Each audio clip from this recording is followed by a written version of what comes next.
1번이 된다 하면 어떤 전략을 저희가 취하면 좋을까요? 일단은 이재명 씨 같은 경우는 최근에 또 뉴스에 보니까 뭐 재건축 재개발 풀겠다고 하고, 그게 물론 이제 여론을 이제 보는 측면에서 그렇게 말하는 건지 모르겠지만, 근데 기본적으로 이재명 후보 같은 경우에는 약간 그 자유주의보다는, 그죠? 약간 이제 약간 사회주의적인, 그래서 약간 좀 규제를 좀 더 강화하거나 좀 그런 의도가 있고, 또 이제 이게 부동산 투자는 불로소득이다, 그 다음에 1주택만 해라, 뭐 이런 식으로도 할 수 있지 않습니까? 근데 그렇게 되면 오히려 저는 더 오를 거라고 보거든요. 이재명 후보가 되면 오른다고 보면은, 특히 강남이나 이런 데는 더 오를 여지가 있기 때문에 갖고 있는 포지션을 좀 길게 갖고 가야죠, 제 생각은. 근데 이제 윤석열 후보가 되면 오히려 시장 자유주의 원칙이기 때문에 전 정권을 보면은 그 답이 있어요. 사실 이명박 박근혜 정부 때 집값이 그렇게 많이 안 올랐거든요. 그게 왜 그러냐면은 자유시장에 맡겼기 때문에 오히려 이게 순화가 되고, 자유시장에 맡기고 또 공급을 또 원활히 했기 때문에 시장이 안정이 되는 건데, 그 노무현 정부나 이게 문재인 정부 같은 경우에는 민주당이 집권하게 되면 집값이 이렇게 폭등하지 않습니까? 그게 이제 시장을 오히려 틀어지니까 왜곡이 돼서 오히려 풍선 효과로 오르는 거거든요. 그래서 만약에 윤석열 후보가 당선이 된다고 하면은 오히려 집값은 좀 더 보합이나 안정이기 때문에 그때는 이제 안정적으로 좀 이렇게 포지션을 좀 숏으로 좀 갖고 있는 걸 이제 빨리 매도를 해서 그냥 현금흐름 창출하는 쪽으로 그렇게 좀 잡을 계획인데, 그것도 이제 또 상황을 좀 지켜보긴 해야겠죠. 이제 과연 어떤 정책을 내놓냐 이런 거에 따라서도 좀 이렇게 변수들이 있으니까. 대표님은 1번이 되면 더 좋은 거 아니에요? 저는 그렇긴 해요. 네, 진짜로. 진심으로 그렇긴 하고, 실제로 문재인 정부 때문에 제가 굉장히 득을 많이 본 것 같아요. 근데 그렇긴 한데, 원자력 발전도 지금 안 좋고, 지금 우리나라 지금 뭐 국제적인 위상도 사실 좋지는 않고요. 그 다음에 워낙 이게 북한 발아기들이지 않습니까? 그러다 보니까 좀 그런 것도 좀 짜증나고, 솔직히. 그래서 개인적으로는 저는 이재명보다는 당연히 이렇게 자유민주주의를 원칙으로 하는, 자유시장을 원칙으로 하는 윤석열 후보가 됐으면 좋겠다는 생각을 하고요. 그 다음에 최근에 그 정유진 후보가 멸공 외쳤잖아요. 멸공. 저도 그래서 미국 은 아니지만 멸공 외쳤는데, 사실 그게 뭐가 문제가 되는지 모르겠어요. 멸공, 그 멸공의 횃불이라는 군가가 있어요. 있죠, 여러분, 있죠. 군대 갔다 온 사람들은. 근데 멸공 외쳤다고 지금 뭐 신세계 뭐 가지 말자, 그 다음에 뭐 지금 뭐 난리치는 사람들은, 저는 다 이 사람들 다 공산주의자로 봐요. 우리나라 자유민주주의를 부정하는 사람들이라고 보기 때문에 저는 우리나라가 그 자유민주주의 국가를 원하는 거지, 또 사회주의 국가로 가는 건 원치 않기 때문에 당연히 윤석열 후보가 되는 거를 원합니다. 올해 네. 투자 계획 어떻게 좀 시작에. 그러니까 이제 대표님처럼 이렇게 네. 막 많은 건 아니고, 네네네. 이제 다주택이라고 해봐야 네네. 2개, 3개, 네네. 뭐 4개 뭐 이 정도 수준이고, 네네. 법인으로 하나 했고, 네네. 이제 개인 한두 개 했고 뭐 이 정도 수준이거든요. 네. 이제 2022년에도 어쨌든 투자를 이어나가야 되는데, 네. 어떤 식으로 좀 투자를 이어나가면 좋을지. 비조정 분양권 괜찮아요. 집안 비조정 분양권을 뭐 사거나 해서, 어차피 이런 건 개수가 늘어나도 비조정 지역은 양도세율이 일반 세율이잖아요. 이제 다만 그게 이제 나중에 조정 지역으로 묶여버리면 좀 안 되니까, 애당초 좀 조정 지역으로 안 묶일 지역이 있잖아요. 그러니까 그런 거를, 그러니까 좀 나중에 오르더라도 조정 지역으로 안 묶일 지역을 좀 찾아서 그런 식으로 좀 한두 개 좀 더 늘려가는 전략도 괜찮다고 생각합니다. 왜냐하면 비조정 지역은 어차피 2년만 보유하면 일반 세율이 유지가 되기 때문에, 중과가 안 되기 때문에 그런 전략으로 가시면 어떨까, 그렇게 생각합니다. 그 다음에 너무 또 과도하게 레버리지 써서 투자하는 건 저는 바람직하지 않다고 보기 때문에, 좀 이제 그런 거 밸런스를 조절 좀 해야 될 것 같아요. 무주택자분들 이재명이 되면 집값은 하락하기 때문에 네. 기다린다, 관망한다, 이런 네. 생각 가지신 분들도 있고요. 그건 정말 답답한 생각인 게, 지금 물가가요, 여러분, 오르는 속도가 어마어마해요. 지금 물가가 이제 돈이 그만큼 많이 풀리기도 했고, 그리고 워낙 이게 정부에서도 이렇게 그냥 주는 돈이 많잖아요. 그러다 보니까 물가가 지금 어마어마하게 오르기 때문에 나중에 건축비라든가 이런 게 막 어마어마하게 올라서 집값이 계속 오를 수밖에 없거든요. 그래서 기다렸다 하는 것보다는 지금 당장이라도 빨리 사시는 게 맞는데, 근데 이제 여기서 이제 둘로 갈려요.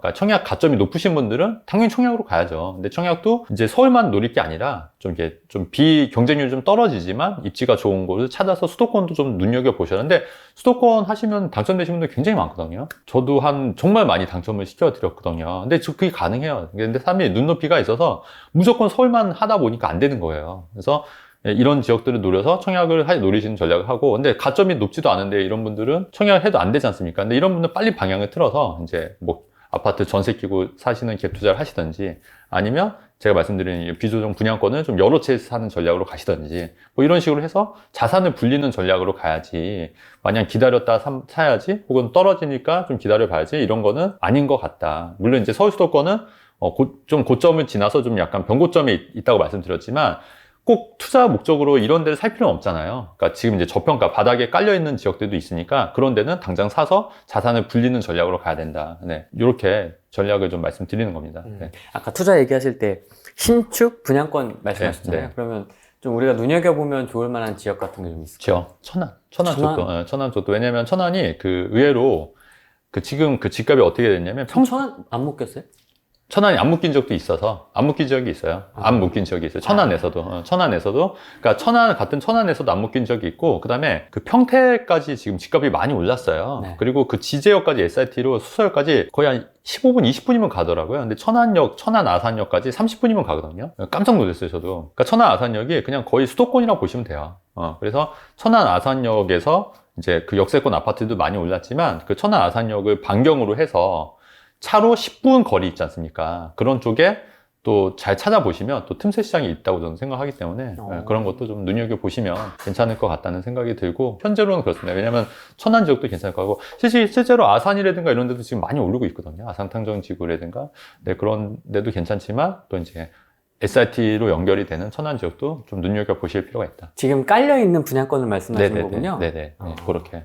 당연히 이제 청약으로 이제 전매 제한 되면 어차피 그건 당첨밖에 안 되는 거니까 그렇게 보는 거죠. 저 곱창집 오픈해요. 곱창집. 그것도 얘기. 네. 네, 곱창집. 곱창집을 왜 오픈하신 거죠? 그거는. 부동산 전문가가? 네. 저도 이제 항상 이런 현금 흐름에 대한 그런 좀 관심이 있었고, 워낙 제가 좀 관심 분야가 좀 많은데, 저희 회원 중에 한 분이 이제 세무사님이 계신데, 그분이 이제 고창집 3대째 내려오는 그 군산에서 되게 유명한 맛집이어서, 저한테 먹어보라고 이제 했는데, 그걸 이제 먹어보고, 정말 맛있다. 이거 한번 내볼까? 이렇게 농담으로 한 게 이제 일이 커져가지고, 잠실세내역에 이제 곧 오픈할 예정입니다, 고창집. 보통 맛있다 그러면 그냥 자주 시켜 먹지 않나요? 그렇죠. 판을 벌리시네요. 네, 그렇죠. 저는 어떻게 하다 보니까 이게.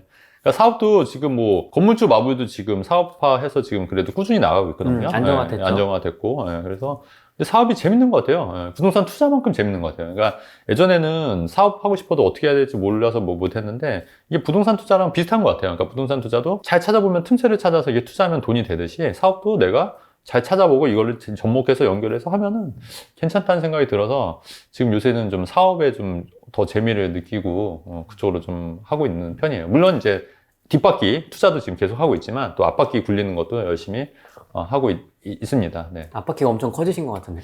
이제 구축을 하고 있는 거예요. 파이프라인을 구축하고 있고, 아직 커지는 단계는 아니고, 그래서 초창기라고 해서 이제 이게 커지면 자유롭고 또 사는 거죠, 뭐. 아니, 근데 프로 창업러라고 해도 과언이 아닐 정도로 뭐 이것저것 시도를 되게 많이 하시고, 맞아요. 또 그게 다 하나씩 다 이렇게 돼요. 매니가 되면서. 맞아요.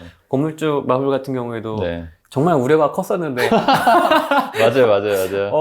이게 뭐지 싶었는데 맞아요. 되게 이게 안착이 딱 돼서 대형마트에도 딱 이제 들어가서 맞아요. 안정이 됐고, 곱창집도 있고 여기 중개사무소도 있고 네네. 한데, 또 액세서리도 또 네. 그것도 사실 그 분야에 정통한 건 아니잖아요. 그렇죠. 그죠? 뭐 보드게임이나 디자인이나 그렇죠. 막 해야 될 게 엄청나게 많고, 곱창집만 하더라도 그렇죠. 맛이나 뭐 그런 그렇죠. 인테리어나 집기나 이런 거 세팅이라든지 네네. 챙겨야 될 부분들이 많은데 그런 걸 어떻게 좀 해결해 나가세요? 그러니까 그게 제가 보니까 모든 걸 혼자 하려고 하면 안 되더라고요. 그러니까 이게 전문가랑 협업, 아웃소싱. 그러니까 제가 갖고 있는 장점이 있고 또 다른 전문가가 갖고 있는 장점이 있지 않습니까? 그래서 그거를 협업하는 게 중요한 것 같아요. 근데 사람들이 뭐 동업하면 뭐 망한다, 스트레스 받는다, 뭐 이런 말도 많은데, 근데 그거는 한편으로는 내가 내려놓으면 돼요. 그러니까 내가 좀 더 손해볼 생각하고 서로 이렇게 도와가면서 하면 되더라고요. 사실 건물주 마블 같은 경우는 제가 디자인하고 이런 거를 뭐 모르지 않습니까? 그래서 그거를 전문가한테 맡긴 거예요. 일종의 전문가한테 맡겨서 저 아이디어가 있고 저는 이제 기획을 한 거고, 그거를 디자인화해서 제품을 만들고 또 이제 판매 루트 이런 것도 전문가한테 맡기고, 그러면서 저도 배우는 거지 않습니까? 그리고 요번에 곱창집도 이미 그 갖고 있는 그 노하우를 그냥 매칭해서 저는 이제 마케팅하고 기획하고 그다음에 자본 되는 것 뿐이에요. 그러니까 나머지는 저 위임하고, 저 사실 그런 부분 잘 몰라요. 어떻게 맛을 내고 제가 알 필요도 없고. 그렇죠. 제가 알 필요도 없지 않습니까? 이게 손질 해보셨어요? 곱창 손질? 할 이유가 없죠, 저는. 어차피 그 매니저를 쓰는 거기 때문에 저는 이제 자본 되고 마케팅하고 이제 기획하고, 그게 이제 제 임무인 거예요. 그러니까 나머지는 당연히 이제 그럼 믿고 맡기는 거죠, 서로. 그렇게 하는 게 더 중요한 것 같다. 그러니까 여러분들 부동산 투자도 너무 어려워하지 마시고 저 같은 전문가 찾아서 맡기면 돼요, 어느 정도는. 물론 이제 본인이 결정해야 되는 거지만 그런 전문가를 충분히 이용하면은 훨씬 더 효율이 더 극대화된다. 그래서 실제 저희 회원분들도 저를 통해서 많이 극대화된 부분이 있거든요. 그러니까 대신에 이게 중요한 게 믿을 만한 사람한테 맡겨야 돼요. 믿을 만한 사람. 근데 그 믿을 만한 사람이 누구냐? 이제 그게 핵심이고, 그거를 내가 판가름할 수 있는지를, 왜냐면 또 사기꾼도 많잖아요. 그러다 보니까 이 사람이 정말 믿을 만한 사람이냐, 아니면 나랑 같이 상생할 수 있는 사람이냐, 네, 이렇게 하면 되는 거고, 심지어 저는 곱창집도 할 때 계약서조차 지금 안 썼어요. 다 믿고 하는 거예요, 진짜.